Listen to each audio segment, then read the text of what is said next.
Hello, नमस्कार. कसे आहात तुम्ही सर्व? मस्त ना? मस्तच राहा.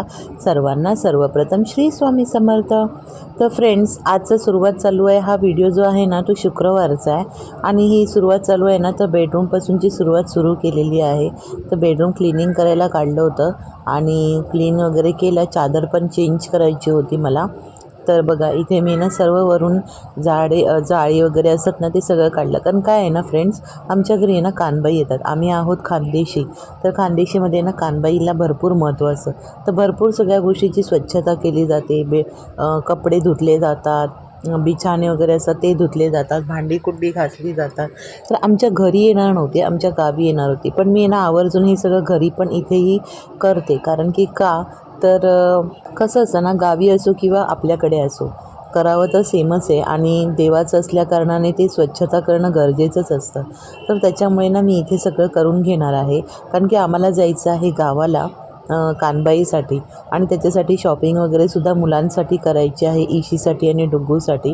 तर म्हटलं चला पहिले सगळं आवरून घेऊया घरचं आणि स्वयंपाक वगैरेसुद्धा आवरून घेऊया. तर इथे ना सकाळचे 9, 9:15 झाले होते.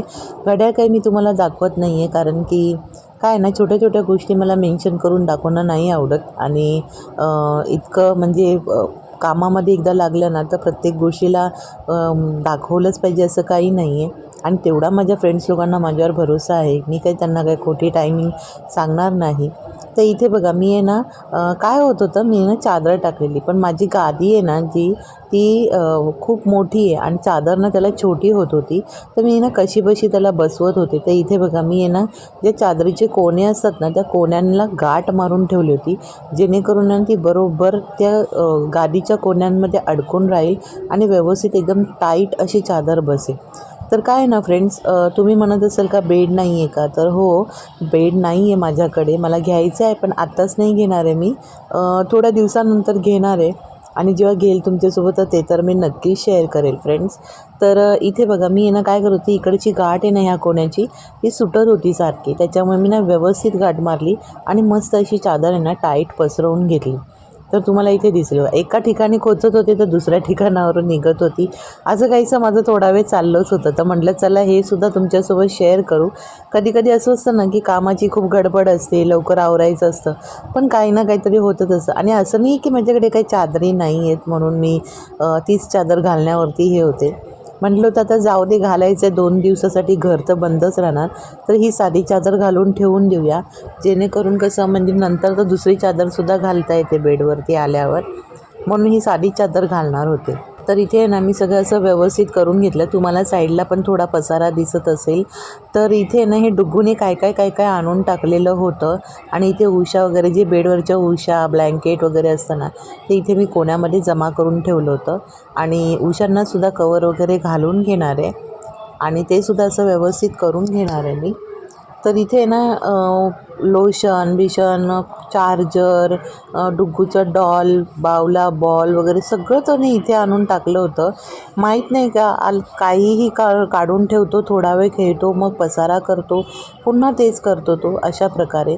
तर आहे ना माझी जी गादी आहे ना फ्रेंड्स ती मोठी आहे आणि मी ना त्याला काही बेड नाही म्हणून मी ना त्याच्यावरचं काही प्लास्टिक काढलेलं नाही. स्लीप वेलची गादी आहे माझी, तर मी त्याच्यावरचं काही प्लास्टिक काढलेलं नाही. उलट मी त्याच्यावरती अजून ब्लँकेट अंतरते, मग चादर घालते. तर इथे बघा मी तुम्हाला दाखवत होते की मी कोणाला कशी गाठ मारली आणि व्यवस्थित अशी छान चादर बसवून घेतली आहे एकदम टाईटमध्ये. तर ना माझं बेडरूम वगैरे सगळं आवरून झालं आणि इथे ना डुग्गूने बघा मी ना स्वयंपाक करण्यासाठी दुधी भोपळा बाहेर काढून ठेवला, कारण मी दुधी भोपळ्याची भाजी बनवणार होते. आणि त्याने काय केलं, दुधी भोपळा आहे ना तोच किचनमधून पळवला आणि इथे खेळत बसला बघा. त्याला वाटलं काकडी आहे म्हणून तो काही दुधी भोपळा मला देईनच, त्याला काकडी खायला भरपूर आवडते. तर तुम्हाला भाजीसुद्धा करण्यासाठी देत नव्हता. आणि इथे मी त्याला म्हणत होते की ए फॉर ॲपल म्हण, बी फॉर बॉल. तर तो असं थोडंफार बोलला आणि मध्ये मध्ये तो काहीतरी टंगळमंगळच करत होता, हसायचं, ॲक्टिंग वगैरे मारत होता. तर आहे ना बाजूला टी व्ही चालू होती ना त्याच्यामुळे मी आहे ना व्हॉईस ओव्हर करते फ्रेंड्स. तर काय होतं, सकाळ झाली नाही झाली की आहे ना आमच्या घरी पहिला टी व्ही चालू होतो, मग इशीचं तारक मेहता चालू असतं, त्याच्यानंतर डुग्गूचं कार्टून चालू असतं, मग मिस्टरांचं न्यूज चालू असतं. तर ना ह्या सर्वांमध्ये ना हे जोपर्यंत लोक बाहेर जात नाही ना तोपर्यंत मला माझं काही लावता येत नाही. आणि त्याच्यामुळे मग म्हटलं की जाऊ देत. आणि आवाजसुद्धा काही एवढा स्लो नसतो, मोठा असतो, त्याच्यामुळे व्हॉईस ओव्हर करावं लागतं. तर इथे नाहीशीसुद्धा आज स्कूलला गेली नव्हती, कारण की शॉपिंगला जायचं होतं, मला पॅकिंगसुद्धा करायची आहे. सकाळी आम्हाला लवकर निघायचं होतं त्या कारणाने. आणि तसंही शनिवार होता, श्रावण शनिवार होणार म्हणजे असणार होता. तर फराळ वगैरे देवपूजासुद्धा आवरून निघणार होतो आम्ही. त्याच्यामुळे ते इथे बघा मी दुधी भोपळ्यासाठी काय घेतलं ना, तर मी इथे 2 प्रकारच्या भाज्या बनवणार आहे. एक श्रावण घेवडा आणि एक दुधी भोपळा. तर श्रावण घेवडा आहे ना मी गुरुवारीच बनवणार होते, पण काय झालं मिस्टर म्हटले की नको मी काही जेवणार नाही. मग आम्ही आमच्यासाठीच दुसरी भाजी बनवून घेतली होती. तर श्रावण घेवडा तसाच राहिलेला, तर म्हटलं चला आज बनवून टाकूया. आणि शिवाय तसंही गावाला जायचं आहे तर तो सुद्धा खराब व्हायला नको.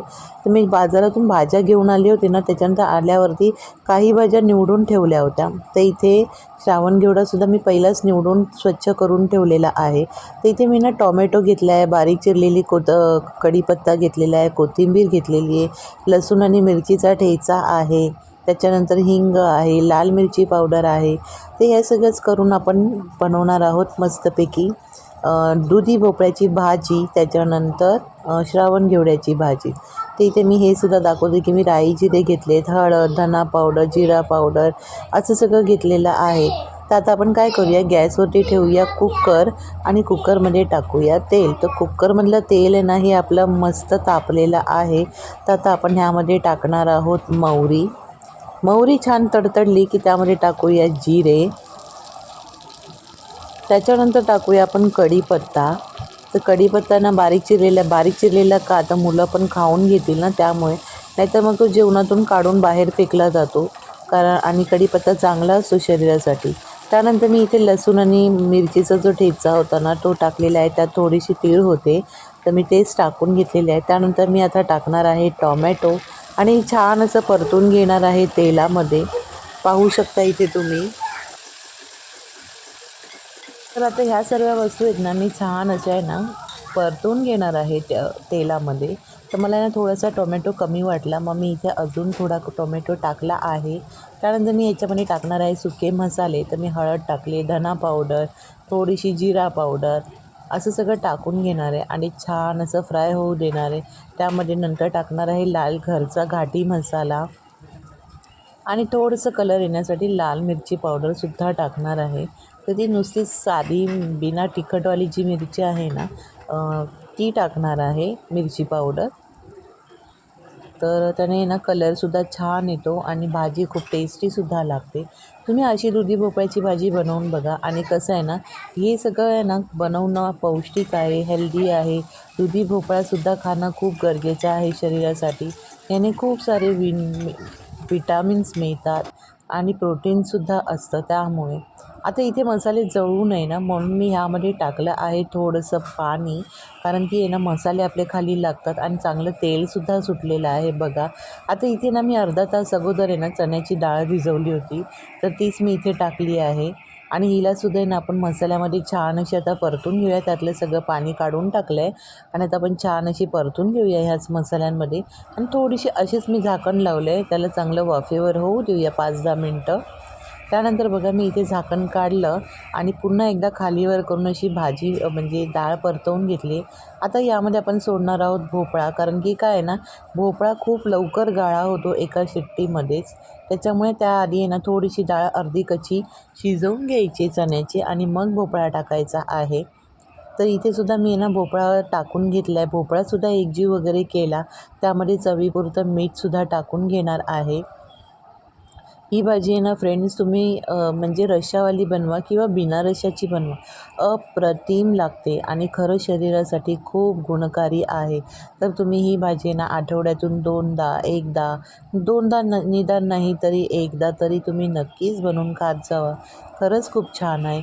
आता मी ह्यामध्ये आहे ना पाणी सोडलं आहे, गरम पाणी, आणि मस्त भाजीला एकजीव केलं. आता ह्याला आपण झाकण लावूया. थोडीशी वरून मी पहिलं त्याआधी कोथिंबीर टाकून घेणार आहे गार्निशिंगसाठी आणि त्याच्यानंतर मी आता लावलं आहे झाकण कुकरचं आणि ह्याला एक छान अशी शिट्टी आपण स्लो गॅसवरती होऊ देऊया, जेणेकरून भाजीसुद्धा आपली छान शिजेल आणि डाळसुद्धा. त्याच्यानंतर मी दुसऱ्या गॅसवरती कुकर ठेवलं आणि पुन्हा एकदा ह्या गॅसवरती कढई ठेवली दुसरी. आपल्याला बनवायचे श्रावण घेवडा. तर इथे मी तेल टाकलेलं, तेल छान तापलं, मग त्यामध्ये टाकले आहेत जिरे मोहरीसुद्धा छान तडतडले आणि त्यामध्ये टाकलं आहे लसूण आणि मिरचीचा ठेचा आणि थोडीशी असलेलं तीळ. तर हे आहे ना, मग तीळ ना काय त्याच्यात पडले होते म्हणून मग मी ते काही फेकलं नाही, त्यातच आपण बनवून घेतलं आहे. तर तीसुद्धा छान असतं शरीरासाठी म्हणून. त्यानंतर मी इथे कापलेला टॉमॅटो टाकला आहे, तोसुद्धा छान असा तेलात परतवून घेणार आहे मी. त्यानंतर छान असं आपण टोमॅटो आहे ना परतवून घेऊया आणि मग यामध्ये टाकूया सुके मसाले. मग इथे मी हळद टाकली आहे, त्याच्यानंतर धना पावडर टाकलेली आहे, थोडासा गरम मसाला टाकणार आहे. तर इथे तुम्ही बघू शकता लाल मिरची पावडर टाकली आहे. सॉरी, मी गरम मसाला नाही टाकलाय. इथे मी टाकलं आहे लाल मिरची पावडर. नुसती लाल मिरची पावडर टाकणार आहे.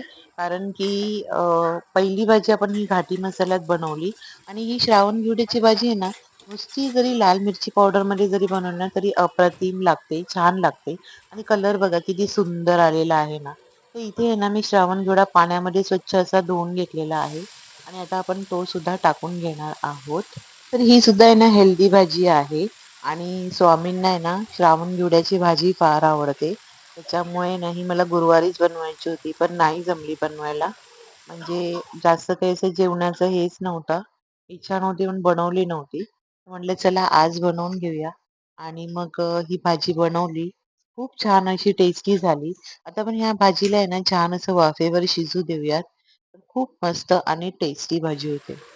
आता बघा मी ही सर्व एकजीव भाजी करून घेतलेली आहे. तर अशा प्रकारे बघू शकता तुम्ही भाजी किती छान कलर आलेला आहे.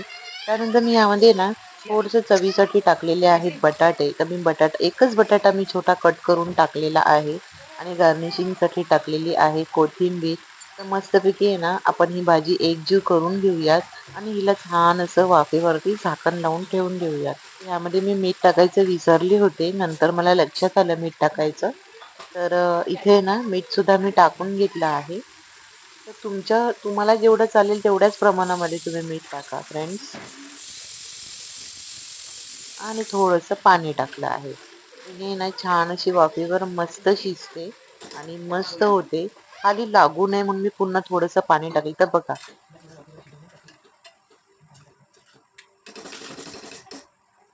आता इथे आपल्या ना सर्व भाज्या झालेल्या आहेत. इथे दुधी भोपळ्याची भाजी बघा किती छान कलर आलाय ना आणि भाजी सुद्धा खूप मस्त झालेली आहे. डाळ सुद्धा इथे आपली छान शिजलेली आहे बघू शकता. थोडस गरम लागत होतं कारण की गरम गरमच कुकर खोललेला आहे म्हणून. तर ना हे बघा किती छान डाळ शिजलेली सुद्धा आहे. डाळ सुद्धा ना अर्धी कच्ची शिजली ना तर खायला सुद्धा मस्त मज्जा येते. अर्धी कच्ची पण नाही म्हणणार म्हणजे शिजण्याच्या आसपास. आणि इथे बघा श्रावण घेवड्याची भाजी सुद्धा खूप छान झालेली आहे. तर चला आता मी तुम्हाला थाली दाखवते. तर ही तयार झाली भन्नाट अशी थाली. हे खाल्लं आणि आम्ही निघालो नंतर शॉपिंगला. तर इथे बघा आम्ही शॉपिंगला निघालेलो. मम्मीला काही नेलं नाही कारण की मम्मीचे पाय दुखत होते म्हणून. तर आता आम्ही घरातून खाली उतरत आहोत लिफ्टमधून. त्यानंतर आम्ही मॉलला जाणार आहोत. इशिला आणि डुगूला कपडे घ्यायचे आहेत म्हणून. तर इथे बघू शकता. जास्त काही व्हिडिओ मी काढलेला नाहीये. पण बघा इथे आम्ही मॉलला आलो. त्यानंतर भरपूर थकली होती. मग काय पुढचा व्हिडिओ काय काढला नाहीये. चला मग भेटूया पुढच्या व्हिडिओमध्ये. Bye bye.